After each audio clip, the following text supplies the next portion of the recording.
Hi, friends. When we left off yesterday, the centipede was really having a hard time.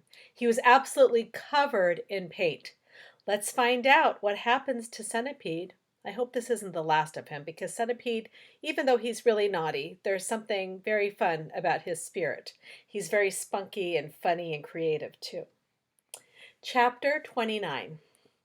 It seemed like a long time before the seagulls were able to pull the peach away from that horrible rainbow cloud, but they managed it at last. And then everyone gathered around the wretched centipede and began arguing about the best way to get the paint off his body. He really did look a sight. He was purple all over, and now that the paint was beginning to dry and harden, he was forced to sit very stiff and upright, as though he were encased in cement. Oh, it just makes me feel like I have to move my body around to think of it. Ugh, that'd be so uncomfortable. All of his 42 legs were sticking out straight in front of him like rods. He tried to say something, but his lips wouldn't move. Do you think Earthworm is glad his lips wouldn't move? I bet he is. All he could do now was to make gurgling noises in his throat. The old green grasshopper reached out and touched him carefully on the stomach. But how could it have possibly dried that quickly? He asked. It's rainbow paint, James answered. Rainbow paint dries very quickly and very hard. I detest paint, Miss Spider announced. Why do you think Miss Spider would hate paint? Let's find out. It frightens me. It reminds me of Aunt Spiker, the late Aunt Spiker. Because the last time she painted her kitchen ceiling, my poor darling grandmother stepped into it by mistake when it was still wet, and there she stuck, and all through the night we could hear her calling to us, saying, "Help, help, help!" And it was heartbreaking to listen to her, but what could we do? Not a thing until the next day when the paint had dried, and then of course we all rushed over to her and calmed her down and gave her some food. Believe it or not, she lived for 6 months like that, upside down on the ceiling with her legs stuck permanently in the paint. She really did. We fed her every day. We brought her fresh flies straight from the web, but then on the 26th of April last, Aunt Sponge, the late Aunt Sponge, happened to glance up at the ceiling and she spotted her. "A spider!" she cried. "A disgusting spider! Quick, fetch me the mop with the long handle!" And then, oh, it was so awful I can't bear to think of it. Miss Spider wiped away a tear and looked sadly at the centipede. "You poor thing," she murmured. "I do feel sorry for you." What do you think happened? I think that she might have gotten smushed. "It'll never come off," the earthworm said brightly. "Our centipede will never move again. He'll turn into a statue, and we shall put him in the middle of the lawn with a bird bath on top of his head." Oh, earthworm. "We could try peeling him like a banana," the old green grasshopper suggested. "Or rubbing him with sandpaper," the ladybug said. "Now, if he stuck out his tongue," the earthworm said, smiling a little for perhaps the first time in his life. "If he stuck it out really far," you want to try that? See how far you can stick out your tongue? "If he stuck it out really far, then we could catch hold of it and we'd start pulling. And if we pulled hard enough, we could turn him inside out and he would have new skin." So crazy. Do you think that's true? I don't think so. There was a pause while others considered this interesting proposal.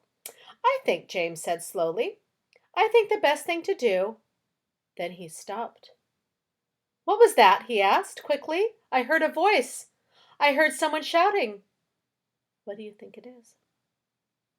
Chapter 30. They all raised their heads listening. Shh! There it is again. But the voice was too far away for them to hear what it was saying. "It's a cloud man," Miss Spider cried. "I just know it's a cloud man. They're after us again." "It came from above," the earthworm said, and automatically everyone looked upward, everyone except the centipede, who couldn't move. "Ouch!" they said. "Help! Mercy! We're going to catch it this time." For what they saw, swirling and twisting directly over their heads, was an enormous black cloud, a terrible, dangerous, thundery-looking thing that began to rumble and roar even as they were staring at it. And then from high up on the top of the cloud, a faraway voice came to them once again, and this time very loud and clear. "On with the faucets!" it shouted. "On with the faucets! On with the faucets!" What do you think is coming on? I think you might know what comes out of a cloud. The same thing comes out of a faucet. 3 seconds later, the hole underneath of the cloud seemed to split and burst open like a paper bag, and then out came the water. They saw it coming. It was quite easy to see because it wasn't just raindrops. It wasn't raindrops at all. It was a great, solid mass of water that might have been a lake or a whole ocean dropping out of the sky on top of them, and down it came, down and down and down, crashing first on the seagulls and then on Peach itself, while the poor travelers shrieked with fear and groped around frantically for something to catch hold of, the peach stem, the silk strings, anything they could find. And all the time the water came pouring and roaring down upon them, bouncing and smashing and sloshing and slashing and swashing and swirling and surging and whirling and gurgling and gushing and rushing and rushing. Wow. And it was like being pinned down underneath the biggest waterfall in the world and not being able to get out. They couldn't speak. They couldn't see. They couldn't breathe. And James Henry Trotter, holding on madly to one of the silk strings above the peach stem, told himself that this must surely be the end of everything at last. But then, just as suddenly as it had started, the deluge stopped. They were out of it, and it was over. The wonderful seagulls had flown right through it, and had come out safely on the other side. Once again, the giant peach was sailing peacefully through the mysterious moonlit sky. "I'm drowned," gasped the old green grasshopper, spitting out water by the pint. "It's gone right through my skin," the earthworm groaned. "I always thought my skin was waterproof, but it isn't, and now look, I'm full of rain." Look at me," shouted the centipede excitedly. "It washed me all clean. The paint's all gone, and I can move again." Here he is, looking very happy. Oh, let me get that. I didn't know he wore glasses. I'm not sure if those are glasses or his cheeks. "It's washed clean. The paint is gone, and I can move again." How do you think Earthworm is going to feel about that? "That's the worst news I've had in a long time," the Earthworm said. The centipede was dancing around the deck and turning somersaults in the air and singing at the top of his voice. "Oh, hooray for the storm and the rain! I can move, I don't feel any pain. And now I'm a pest, and the biggest and best, the most marvelous pest once again." "Oh, do be quiet," the old green grasshopper said. "Look at me!" cried the centipede. "Look at me! I am freed! I am freed! I am freed! Not a scratch, nor a bruise, nor a bleed. To his grave, this fine gent, they all thought they had sent. And I very near went. Oh, I very near went. But they sent quite the wrong centipede." I'm glad Centipede made it because I think he might be my favorite character. Chapter 31. "How fast are we going all of a sudden?" the ladybug said, "and I wonder why." "I don't think the seagulls like this place any better than we do," James answered. "I imagine they want to get out of it as soon as they can. They got a bad fright in the storm we were just through."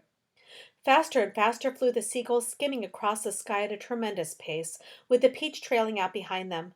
Cloud after cloud went by on either side, all of them ghostly white in the moonlight. And several more times during the night the travelers caught glimpses of the cloud men moving around on the tops of these clouds, working their sinister magic on the world below.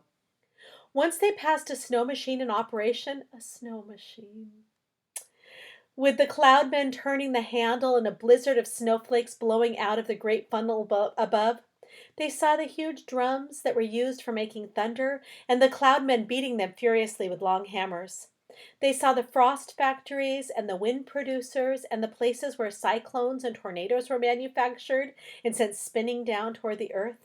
And once, deep in the hollow of a large billowy cloud, they spotted something that could have been a cloudman's city. There were caves everywhere, running in the cloud, and at the entrances to the caves, the cloudmen's wives were crouching over little stoves with frying pans in their hands, frying snowballs for their husbands' suppers. Roald Dahl's imagination. And hundreds of cloudmen's children were frisking about all over the place and shrieking with laughter and sliding down the billows of clouds on toboggans.